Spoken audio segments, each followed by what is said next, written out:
ഈ വർഷം പുതുവർഷം ആദ്യം പിറക്കുന്നത് പസഫിക് സമുദ്രത്തിലെ റിപ്പബ്ലിക് ഓഫ് കിരിബാസ് എന്ന ദ്വീപരാഷ്ട്രത്തിലാണ്. ഇന്ത്യൻ സമയം നാളെ ഉച്ചതിരിഞ്ഞ് 3:30 മണിക്ക് കിരിബാസിലെ ക്രിസ്മസ് ഐലൻഡിൽ പുതുവർഷം പിറക്കും, അതായത് 2026. പക്ഷേ ഏറ്റവും നിർഭാഗ്യകരമായ കാര്യം എന്താണെന്ന് അറിയുമോ? ഒരു 30 കൊല്ലം കഴിയുമ്പോൾ ഈ രാഷ്ട്രം സമുദ്രത്തിൽ അപ്രത്യക്ഷമാകുമെന്നാണ് ഐക്യരാഷ്ട്രസഭ പറയുന്നത്.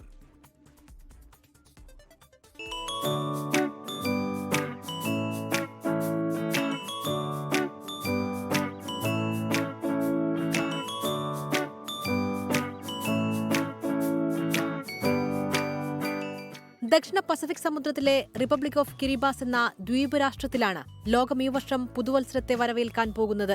കിരിബാത്തി എന്നാണ് എഴുതുന്നത് എങ്കിലും കിരിബാസ് എന്നാണ് ഉച്ചാരണം. 33 ദ്വീപുകൾ ചേർന്നതാണ് റിപ്പബ്ലിക് ഓഫ് കിരിബാസ്. ഇതിൽ 21 ദ്വീപുകളിൽ മാത്രമേ ജനവാസമുള്ളൂ. ഇവിടെ ക്രിസ്മസ് ഐലൻഡിൽ ഇന്ത്യൻ സമയം നാളെ ഉച്ചയ്ക്ക് 3:30 പുതുവത്സരം പിറക്കും.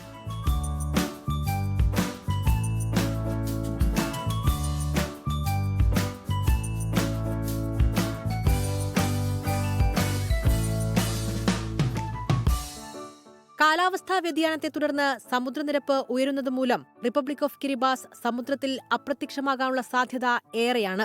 അടുത്ത 30-40 വർഷത്തിനുള്ളിൽ കിരിബാസ് അപ്രത്യക്ഷമാകുമെന്നാണ് ഐക്യരാഷ്ട്രസഭ പറയുന്നത്.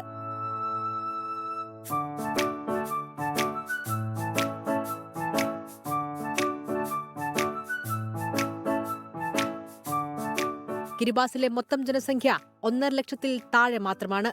ക്രിസ്ത്യൻ മതക്കാരാണ് ഭൂരിപക്ഷം. ഫിജിയിലെ ഒരു ദ്വീപിൽ ജനതയെ മാറ്റിപ്പാർപ്പിക്കാൻ റിപ്പബ്ലിക് ഓഫ് കിരിബാസ് ഭൂമി വാങ്ങിയിരിക്കുകയാണിപ്പോൾ.